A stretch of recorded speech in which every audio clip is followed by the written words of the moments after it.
Good morning, student. Are you okay? Sekarang kita memasuki tema 5, subtema 1, pembelajaran 1 sampai dengan 2. Tema 5 yaitu tentang menumbuhkan sikap menghargai jasa pahlawan. Subtema satunya yaitu perjuangan para pahlawan. Kita masuki bahasa Indonesia, yaitu menjawab pertanyaan berdasarkan bacaan. Untuk mengetahui seberapa dalam pemahaman kita terhadap suatu cerita yang dibaca, dapat dilakukan dengan menjawab pertanyaan. Langkah pertama yang harus dilakukan adalah menemukan seluruh informasi penting yang ada dalam bacaan. Informasi adalah sekumpulan data atau fakta yang diolah sehingga memiliki arti dan dapat dipahami oleh pembaca. Kata kunci merupakan kata atau istilah yang merupakan inti dari bacaan, yaitu sebuah informasi penting dalam bacaan dapat ditemukan dengan mencari kata kunci. Berikut adalah tabel yang berisi kata tanya yang dapat digunakan dan fungsinya. Kita lihat kata tanya apa, yaitu fungsinya menanyakan benda, keadaan, perilaku, atau penjelasan isi bacaan. Berikutnya, di mana? Kata tanya di mana? Menanyakan tempat suatu peristiwa berlangsung atau lokasi yang sedang digunakan dalam bacaan dan lokasi yang akan dituju. Kata tanya kapan menanyakan waktu terjadinya suatu peristiwa dalam bacaan. Kata tanya siapa menanyakan perilaku yang terkait atau turut serta dalam suatu peristiwa dalam bacaan. Mengapa menanyakan alasan atau sebab terjadinya suatu peristiwa dalam bacaan. Bagaimana menanyakan cara atau proses sebuah peristiwa berlangsung dan menanyakan keadaan atau kejelasan suatu hal dalam bacaan. Kemudian terakhir, kata tanya berapa, fungsinya yaitu menanyakan banyak jumlah atau satuan. Jawaban dari setiap pertanyaan yang harus kita temukan dalam bacaan dapat disajikan secara tersurat maupun tersirat. Tersurat itu tertulis, ya. Jawaban yang tersurat adalah jawaban yang tertulis jelas pada kalimat-kalimat yang ada dalam teks. Itu namanya jawaban tersurat. Sedangkan jawaban yang tersirat adalah jawaban yang harus disimpulkan terlebih dahulu berdasarkan informasi yang ada dalam bacaan. Sekarang kita masuk lagi ke ilmu pengetahuan sosial. Kita lihat yaitu tokoh dan peninggalan pada masa kerajaan Hindu, Buddha, dan Islam. Tokoh-tokoh yang berperan, yaitu yang memimpin atau membantu pemimpin, pada masa kerajaan Hindu, Buddha, Islam memiliki sikap kepahlawanan. Peninggalan-peninggalan kerajaan berupa candi, arca, atau tempat ibadah. Beberapa tokoh peninggalan dan sikap kepahlawanannya antara lain, yang pertama kita lihat yaitu Raja Mula Warman. Ini berasal dari kerajaan Kutai, yaitu kerajaan Hindu yang pertama yang berdiri di Indonesia.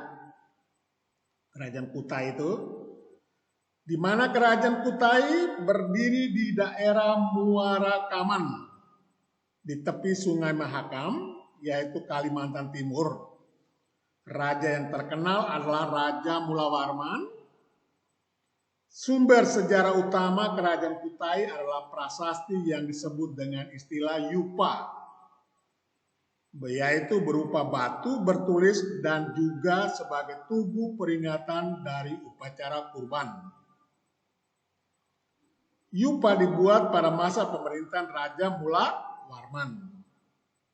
Sekarang kita lihat berikutnya, Raja Purnawarman, yaitu raja yang memerintah kerajaan Tarumanegara di daerah Jawa Barat, di mana dia menggali sungai Candrabaga yang memberi kemakmuran bagi rakyatnya. Sumber sejarah kerajaan Tarumanegara salah satunya adalah prasasti Hyaruteun, bekas telapak kaki Raja Purnawarman. Berikutnya yaitu Raja Hayam Wuruk dan Pati Gajah Mada. Raja Hayam Wuruk adalah pemeluk agama Hindu dari kerajaan Majapahit. Pada masa pemerintahannya dibantu oleh Patih Gajah Mada, di mana masa Majapahit mencapai kejayaannya. Majapahit memiliki situs Trowulan di Kabupaten Mojokerto, Jawa Timur, dengan beberapa candi dan makam peninggalan Majapahit. Masa pemerintahan Sanjaya, yaitu pemeluk agama Buddha, Sanjaya sendiri pemeluk agama Buddha, dari kerajaan Mataram kuno dan berhasil mencapai kejayaannya. Salah satu peninggalan kerajaan Mataram kuno adalah Candi Borobudur. Kemudian Raja Balaputradewa, ini memeluk agama Buddha dari kerajaan Sriwijaya, yaitu di bawah kepemimpinannya Sriwijaya mengalami kemajuan yang pesat di bidang ekonomi, pendidikan, dan kebudayaan. Sikap yang dimiliki Raja Balaputradewa antara lain jujur, disiplin, adil, dan bijaksana dalam memimpin rakyatnya. Salah satu peninggalan Sriwijaya yaitu prasasti Kedukan Bukit. Berikutnya yaitu Raja Sultan Iskandar Muda. Sultan Iskandar Muda itu raja beragama Islam dari kerajaan Aceh. Sikap Raja Sultan Iskandar Muda yaitu anti penjajahan asing, terbukti dengan memerangi bangsa-bangsa asing yang ada di Aceh. Salah satu peninggalan kerajaan Aceh adalah Masjid Raya Baitur Rahman. Berikut Sultan Hasanuddin. Sultan Hasanuddin memeluk agama Islam dari kerajaan Goa Talo di Sulawesi Selatan. Karena gagah berani, dia dalam melawan VOC ini yang didirikan oleh Belanda. VOC singkatan dari Verenigde Oost-Indische Compagnie, ya. Itu nanti kamu akan dapat di kelas 5 nanti. Sikap kepahlawanan yaitu dari Sultan Hasanuddin yaitu gigih, pemberani, rela berkorban untuk kepentingan rakyat. Peninggalan kerajaan Goa Talo yaitu terkenal adalah Masjid Bau-Bau. Oke, betul. Berikutnya IPA, ilmu pengetahuan alam. Kita lihat mengenai atau kita perhatikan pembahasannya mengenai sifat-sifat cahaya. Satu, cahaya itu dihasilkan dari sumber-sumber cahaya yang dikatakan sumber-sumber cahaya seperti matahari, lampu, lilin, dan senter. Cahaya memiliki sifat-sifat tertentu, antara lain merambat lurus, menembus benda-benda bening, dapat dipantulkan, dan juga dapat dibias Nah, itu sifat cahaya harus dihafalkan. Jadi yang pertama tadi sudah kita lihat, yaitu merambat lurus, menembus benda-benda bening, kemudian dapat dipantulkan dan juga dapat dibiaskan. Untuk membuktikan sifat-sifat cahaya tersebut, dapat kita lakukan beberapa percobaan. Kamu bisa lihat pada gambar itu, yaitu bagaimana sifat cahaya itu merambat lurus. Itu kamu lihat gambarnya, bisa lihat saja. Yang lain kamu bisa bacakan situ. Yang kedua yaitu menembus benda-benda bening. Nah, ini bisa kamu lihat gambarnya yang ada situ, bagaimana percobaannya, ya. Kemudian kamu lihat sudah, kemudian bahwa itu yang ketiga adalah sifat cahaya yang dapat dipantulkan. Nah, itu juga kamu lihat contoh gambarnya itu, senternya diarahkan kepada satu kaca, kemudian dia akan dipantulkan ke kaca yang lain. Nah, itu bisa kamu lihat situ, bisa kamu baca keterangannya. Kemudian yang berikut yaitu sifat cahaya yang dapat dibiaskan. Nah, itu contoh gambarnya sudah kamu lihat situ, kamu bisa baca mengenai keterangannya.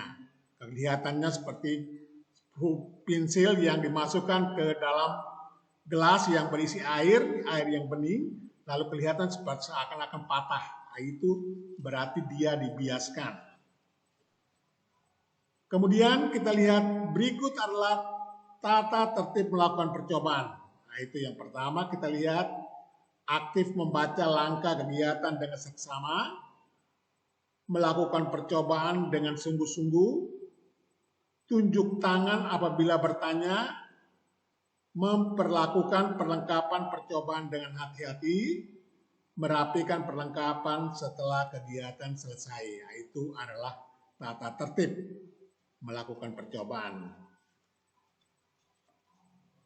Berikut kita akan membahas tentang PPKN, yaitu tentang sila keempat. Bagaimana bunyi sila keempat? Yaitu kerakyatan yang dipimpin oleh hikmat kebijaksanaan dalam permusyawaratan perwakilan. Sila keempat disimbolkan dengan kepala banteng. Banteng adalah hewan yang suka berkumpul, sehingga sila ini mengibaratkan masyarakat Indonesia yang sedang berkumpul untuk bermusyawarah dalam mendiskusikan sesuatu. Makna sila keempat mengutamakan musyawarah dalam setiap pengambilan keputusan sebagai berikut. Pertama, yaitu mendahulukan kepentingan umum dan tujuan bersama. Cinta permusyawaratan dan demokrasi. Bijaksana dalam menyelesaikan masalah. Diperlukan kejujuran bersama. Kemudian kita lihat sikap yang mencerminkan pengamalan sila keempat Pancasila dalam kehidupan sehari-hari. Yaitu jika kita menemukan permasalahan atau perbedaan pendapat, maka harus diselesaikan dengan mengutamakan musyawarah mufakat. Tidak boleh memaksakan kehendak kepada orang lain. Menghormati dan menghargai pendapat orang lain. Menghargai setiap keputusan musyawarah dalam melaksanakannya dengan baik. Mengesampingkan kepentingan pribadi dan lebih memilih mengutamakan kepentingan bersama. Itu adalah sikap yang mencerminkan. Sekarang kita lihat masuk kepada SBDP, seni budaya dan prakarya, yaitu menyanyikan lagu Maju Tak Gentar dengan nada yang sesuai. Di mana kita lihat lagu-lagu nasional biasanya mengandung semangat kepahlawanan, rasa cinta tanah air, dan semangat perjuangan. Ketika kita menyanyi, perlu memperhatikan nada dan tempo. Nada itu artinya apa? sebagai bunyi yang teratur, memiliki tingkatan bunyi rendah maupun tinggi. Urutan nada-nadanya bisa kita lihat, yaitu do, re, mi, fa, sol, la, si, do. Do yang terakhir itu adalah do tinggi. Kita lihat tempo. Tempo adalah cepat atau lambatnya sebuah lagu. Ukuran yang menentukan tempo adalah beat. Beat adalah ketukan dasar yang menunjukkan banyaknya ketukan dalam 1 menit. Jadi kita gentar, itu dia ya, ketukan-ketukannya itu. Nada yang ditulis dalam notasi balok dan notasi angka. Kita lihat notasi balok itu apa? Notasi balok adalah notasi berupa gambar atau simbol yang ditulis pada sebuah paranada. Nanti kamu akan memperoleh lebih lanjut lagi, atau kamu lihat gambar di bawah nanti. Kemudian paranada adalah 5 buah garis lurus yang sejajar, mendatar dan berjarak sama. Contoh paranada itu kamu lihat situ. Kamu lihat yang 5 garis lurus mendatar itu namanya paranada. Sedangkan gambar yang bentuknya ada arsiran di bagian bawah dengan tangkainya itu adalah notasi baloknya. Nah, itu notasi balok yang diunjukin itu. Nah, sedangkan gambar yang mewakili untuk notasi angka itu bisa kita lihat dalam bentuk suku katanya do, re, mi, fa, sol, la, si, do. Nah, di bagian atasnya itu do ditulis dengan 1, 2 ya, re-nya 2, mi-nya 3, fa-nya 4, sol-nya 5, la-nya 6.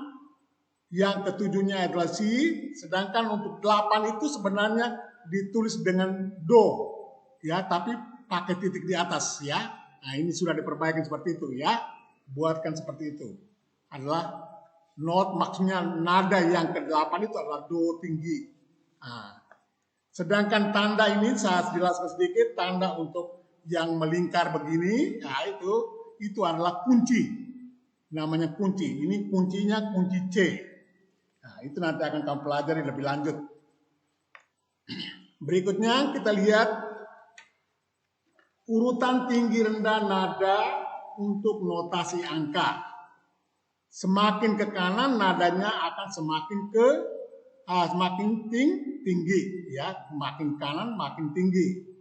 Kita lihat pada contoh gambar kalian bisa lihat dari 1 tapi dipakai titik bawah itu berarti do rendah. Re dipakai titik bawah berarti re rendah sampai dengan si rendah. Nah, lalu masuk kepada do biasa sampai dengan si juga, do, re, mi, fa, sol, la, si. Lalu do dengan pakai titik di atas itu namanya sudah tinggi, ya. Do, re, mi, fa, sol, la, si pakai titik atas berarti itu adalah nada tinggi. Oke. Sekarang kita lihat yang terakhir nanti, yaitu menyanyikan lagu Maju Tak Gentar. Nah, itu kalau ditulis dalam notasi balok seperti itu, kamu bisa lihat situ. Sedangkan dengan notasi angka itu bagian bawahnya, cuma di situ belum begitu lengkap karena di situ belum dikasih garis atasnya untuk bagian yang notasi angka, ya.